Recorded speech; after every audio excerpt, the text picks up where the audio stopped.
The signal came at 3:14 in the morning, Greenwich Mean Time. Lieutenant Commander Marcus Webb was halfway through his third cup of cold coffee when the deep space array at Johnston Station lit up like a Christmas tree. He set the mug down slowly, leaning forward in his chair, his tired eyes suddenly very awake. The transmission was fragmented. Broken. Like a voice screaming through static from the bottom of an ocean. But the universal translation matrix caught enough of it to piece together the meaning. Abandoned by the Galactic Council, plague spreading, 112 million souls, no one is coming, please, is anyone out there? Marcus stared at the screen for a long moment. Then he picked up his direct line to Admiral Dorothy Haynes. She answered on the second ring. Talk to me, Webb. Admiral, he said quietly, I think the galaxy just walked away from someone. And I think we just heard them fall. Within 48 hours, Earth's ambassadors had contacted the Galactic Council, a body of 31 advanced civilizations that had, for 2 centuries, treated humanity like an interesting but ultimately primitive footnote in interstellar history. Ambassador Raymond Cole stood in a great crystalline chamber on Verith Station, surrounded by beings that towered, floated, and shimmered with the casual arrogance of the ancient. He had rehearsed this speech 17 times on the shuttle ride over. He didn't need it. The Eori people are in stage 4 collapse, Raymond said, his voice steady. 112 million of them. The plague is biological. Containable.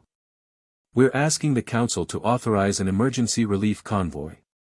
The Veth Elder, a creature like living smoke compressed into a vaguely humanoid silhouette, responded without hesitation. The Eori chose to settle the quarantine fringe. The risk was documented. The Council does not allocate resources to preventable tragedies. Raymond blinked. They're dying. Yes, the Elder said simply. It is unfortunate. The chamber was silent. Raymond looked around at 31 civilizations, each thousands of years older than his own. Each watching him with the polite patience of people who had already made their decision and were simply waiting for him to accept it. He straightened his jacket. Then we'll go ourselves.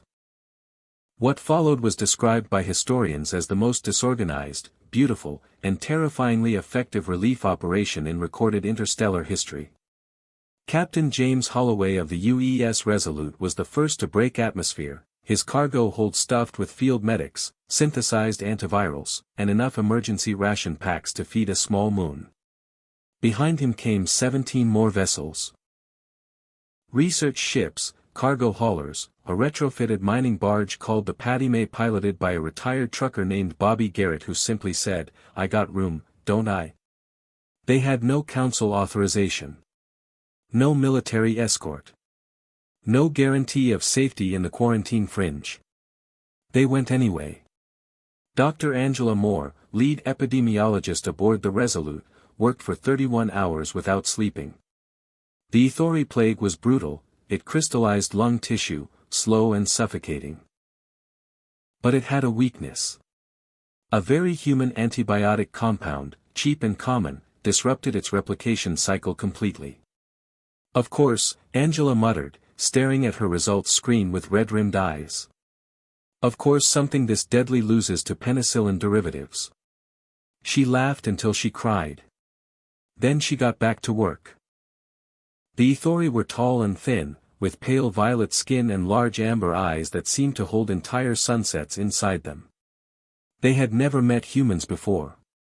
When the shuttles landed in the capital city of Ethos Prime, streets lined with the sick and the barely living, the survivors watched the strangers climb out in hazmat suits with portable medical stations. An elderly Eori woman, barely able to stand, approached James Holloway directly. She looked up at him with those enormous amber eyes, and in broken universal common, she asked a question that would be replayed across every news channel on Earth for the next decade.